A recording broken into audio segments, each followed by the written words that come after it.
શ્રીમદ ભગવદ્ ગીતા સાંભળતા સર્વ ભાવિક ભક્તજનોના હૃદયમાં બિરાજમાન પરમાત્માને મારા પ્રણામ। શ્રીમદ ભગવદ્ ગીતાના અત્યાર સુધીમાં આપણે 146 ભાગ સાંભળ્યા। આજે આપણે 147મો ભાગ સાંભળીશું। હરિ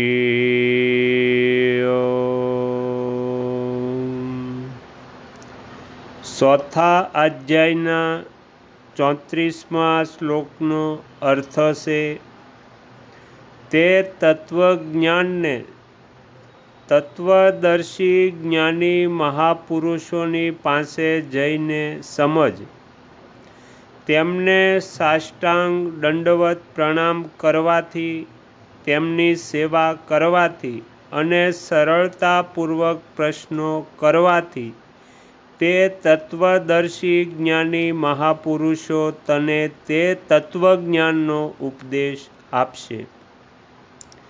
તો આ હતો 36મા શ્લોકનો અર્થ। હવે આ શ્લોક પર સ્વામી શ્રી રામસુખદાસજી મહારાજે જે ટીકા લખી છે તે આપણે સાંભળીએ। અર્જુને પહેલાં કહ્યું હતું કે યુદ્ધમાં સ્વજનોને મારીને હું હિત નથી જોતો। આ આતતાઈઓને મારવાથી તો પાપ જ લાગશે। યુદ્ધ કરવાની અપેક્ષાએ હું ભિક્ષા માગીને જીવન નિર્વાહ કરવાનું શ્રેષ્ઠ સમજું છું। આ રીતે અર્જુન યુદ્ધરૂપી કર્તવ્ય કર્મનો ત્યાગ કરવાનું શ્રેષ્ઠ માને છે, પરંતુ ભગવાનના મત અનુસાર જ્ઞાન પ્રાપ્તિ માટે કર્મનો ત્યાગ કરવો આવશ્યક નથી। એટલા માટે અહીં ભગવાન અર્જુનને જાણે એમ કહી રહ્યા છે કે જો તું કર્મોનો સ્વરૂપથી ત્યાગ કરીને જ્ઞાન પ્રાપ્ત કરવાને જ શ્રેષ્ઠ માનતો હોય તો તું કોઈ તત્વદર્શી જ્ઞાની મહાપુરુષોની પાસે જઈને વિધિપૂર્વક જ્ઞાનને પ્રાપ્ત કર। હું તને એવો ઉપદેશ નહીં આપું। વાસ્તવમાં અહીં ભગવાનનો અભિપ્રાય અર્જુનને જ્ઞાની મહાપુરુષોની પાસે મોકલવાનો નથી, ઉલટાનો તેમને ચેતવવાનો પ્રતીત થાય છે। જેવી રીતે કોઈ મહાપુરુષ કોઈને તેના કલ્યાણની વાત કહી રહ્યા છે, પરંતુ શ્રદ્ધાની કમીને કારણે સાંભળવાવાળાને એ વાત નથી રૂચતી, તો તે મહાપુરુષ તેને કહી દે છે કે તું કોઈ બીજા મહાપુરુષોની પાસે જઈને પોતાના કલ્યાણનો ઉપાય પૂછ। એવી જ રીતે ભગવાન જાણે એમ કહી રહ્યા છે કે જો તને મારી વાત નથી રૂચતી તો તું કોઈ જ્ઞાની મહાપુરુષ પાસે જઈને પ્રચલિત પ્રણાલી વડે જ્ઞાન પ્રાપ્ત કર। જ્ઞાન પ્રાપ્ત કરવાની પ્રચલિત પ્રણાલી છે કર્મોનો સ્વરૂપથી ત્યાગ કરીને જિજ્ઞાસાપૂર્વક શ્રોત્રી અને બ્રહ્મનિષ્ઠ ગુરુની પાસે જઈને વિધિપૂર્વક જ્ઞાન પ્રાપ્ત કરવું। આગળ ચાલીને ભગવાને 38મા શ્લોકમાં કહ્યું છે કે એ જ તત્વજ્ઞાન તને પોતાના કર્તવ્ય કર્મો કરતાં કરતાં કર્મયોગ સિદ્ધ થતાં જ બીજા કોઈ સાધન વિના આપોઆપ પોતાની અંદર પ્રાપ્ત થઈ જશે। એના માટે કોઈ બીજાની પાસે જવાની જરૂર નથી। જ્ઞાન પ્રાપ્તિના માટે ગુરુની પાસે જઈને એમને સાષ્ટાંગ દંડવત પ્રણામ કરવા। તાત્પર્ય એ છે કે ગુરુની પાસે નિષ્પુરુષની જેમ રહેવું, જેથી પોતાના શરીરથી ગુરુનો કદી અનાદર કે તિરસ્કાર ન થઈ જાય। નમ્રતા, સરળતા અને જિજ્ઞાસુ ભાવથી તેમની પાસે રહેવું અને એમની સેવા કરવી. પોતાની જાતને એમને સમર્પિત કરી દેવી, એમને આધીન થઈ જવું. શરીર અને વસ્તુઓ બંને એમને અર્પણ કરી દેવા. સાષ્ટાંગ દંડવત પ્રણામથી પોતાનું શરીર અને સેવા દ્વારા પોતાની વસ્તુઓ એમને અર્પણ કરી દેવી. શરીર અને વસ્તુઓ વડે ગુરુની સેવા કરવી, જેનાથી તેઓ પ્રસન્ન થાય તેવું કામ કરવું. એમની પ્રસન્નતા પ્રાપ્ત કરવી હોય તો પોતાની જાતને સર્વથા એમને આધીન કરી દેવી. એમના મનને, સંકેતને અને આજ્ઞાને અનુકૂળ કામ કરવું, આ જ વાસ્તવિક સેવા છે. સંત મહાપુરુષની સૌથી મોટી સેવા છે એમના સિદ્ધાંતો અનુસાર પોતાનું જીવન બનાવવું. કારણ કે એમને સિદ્ધાંતો જેટલા પ્રિય હોય છે એટલું પોતાનું શરીર પ્રિય નથી હોતું. સિદ્ધાંતની રક્ષાના માટે તેઓ પોતાના શરીર સુદ્ધાનો સહર્ષ ત્યાગ કરી દેશે. એટલા માટે સાચો સેવક એમના સિદ્ધાંતોનું દૃઢતાપૂર્વક પાલન કરે છે. કેવળ પરમાત્મા તત્વને જાણવાના માટે જિજ્ઞાસુ ભાવે સરળતા અને વિનમ્રતાપૂર્વક ગુરુને પ્રશ્ન કરવો. પોતાની વિદ્વતા બતાવવાના માટે અથવા એમની પરીક્ષા કરવા માટે પ્રશ્ન ન કરવો. હું કોણ છું? સંસાર શું છે? બંધન શું છે? મોક્ષ શું છે? પરમાત્માનો અનુભવ કેવી રીતે થઈ શકે છે? મારી સાધનામાં કયા કયા વિઘ્નો છે?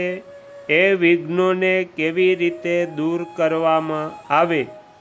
તત્વ સમજમાં કેમ નથી આવી રહ્યું? વગેરે વગેરે પ્રશ્નો કેવળ પોતાના બોધના માટે જેમ જેમ જિજ્ઞાસા થાય તેમ તેમ કરવા.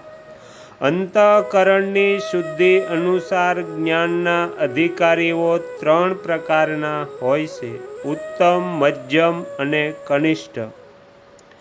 ઉત્તમ અધિકારીને શ્રવણ માત્રથી તત્વજ્ઞાન થઈ જાય છે. મધ્યમ અધિકારીને શ્રવણ, મનન અને નિધિ ધ્યાનથી કરવાથી તત્વજ્ઞાન થાય છે.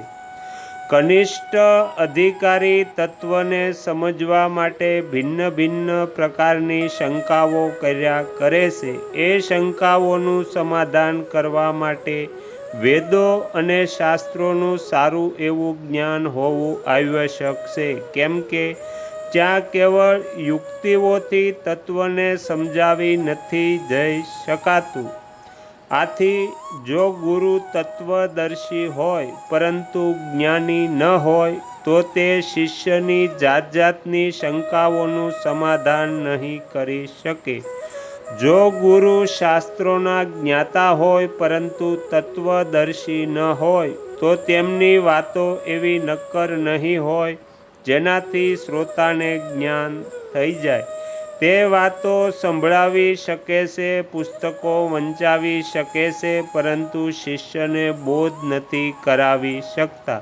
એટલા માટે ગુરુનું તત્વદર્શી અને જ્ઞાની બંને હોવું જરૂરી છે.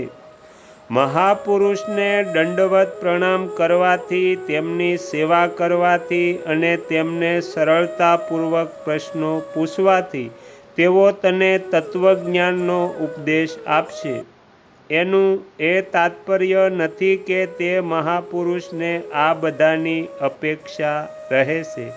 વાસ્તવમાં તેમને પ્રણામ, સેવા વગેરેની કિંચિત માત્ર પણ ભૂખ નથી હોતી. આ બધું કહેવાનો ભાવ એ છે કે જ્યારે સાધક આ રીતે જિજ્ઞાસા કરે છે અને સરળતાપૂર્વક મહાપુરુષોની પાસે જઈને રહે છે, ત્યારે એ મહાપુરુષના અંતઃકરણમાં તેના પ્રત્યે વિશેષ ભાવ પેદા થઈ જાય છે, જેનાથી સાધકને બહુ જ લાભ થાય છે. જો સાધક આ રીતે તેમની પાસે ન રહે તો જ્ઞાન મળે તો પણ તે તેને ગ્રહણ નહીં કરી શકે. જ્ઞાનમ, આ પદ અહીં તત્વજ્ઞાન અથવા સ્વરૂપબોધનું વાચક છે. વાસ્તવમાં જ્ઞાન સ્વરૂપનું નથી થતું, પરંતુ સંસારનું થાય છે. સંસારનું જ્ઞાન થતાં જ સંસાર સાથે સંબંધ વિચ્છેદ થઈ જાય છે અને સ્વતઃ સિદ્ધ સ્વરૂપનો અનુભવ થઈ જાય છે. ઉપદેશયંતિ પદનું તાત્પર્ય એ છે કે મહાપુરુષ જ્ઞાનનો ઉપદેશ તો આપે છે, એનાથી સાધકને બોધ થઈ જ જાય એવું નિશ્ચિત નથી. આગળ 39મા શ્લોકમાં ભગવાને કહ્યું છે કે શ્રદ્ધાવાન પુરુષ જ્ઞાનને પ્રાપ્ત કરે છે. શ્રદ્ધાવાન લભયંતે જ્ઞાનમ, કારણ કે શ્રદ્ધા અંતઃકરણની વસ્તુ છે, પરંતુ પ્રણામ, સેવા, પ્રશ્ન વગેરે કપટપૂર્વક પણ કરી શકાય છે. એટલા માટે અહીં મહાપુરુષ દ્વારા કેવળ જ્ઞાનનો ઉપદેશ આપવાની જ વાત કહેવામાં આવી છે અને 39મા શ્લોકમાં શ્રદ્ધાવાન સાધક દ્વારા જ્ઞાનના પ્રાપ્ત થવાની વાત કહેવામાં આવી છે. તો અહીંયા શ્રીમદ ભગવદ્ ગીતાનો 147મો ભાગ સમાપ્ત થાય છે. હવે પછીના વિડીયોમાં આપણે 148મો ભાગ સાંભળીશું. તમે તમારો કિંમતી સમય આપી એકાગ્ર ચિત્તે પ્રસન્નતાપૂર્વક શ્રીમદ ભગવદ્ ગીતાનો પાઠ સાંભળ્યો એ બદલ હું આપ સૌનો ખૂબ ખૂબ આભાર વ્યક્ત કરું છું અને આશા પણ રાખું છું કે તમને સાંભળવો ગમ્યો હશે. જો ગમ્યો હોય તો બીજા 5 લોકોને પણ સંભળાવજો. શ્રી સદગુરુ દેવની જય. આગળના વિડીયો જોવા માટે આ ચેનલને સબસ્ક્રાઈબ કરો અને જો આ વિડીયો પસંદ આવ્યો હોય તો લાઈક કરો.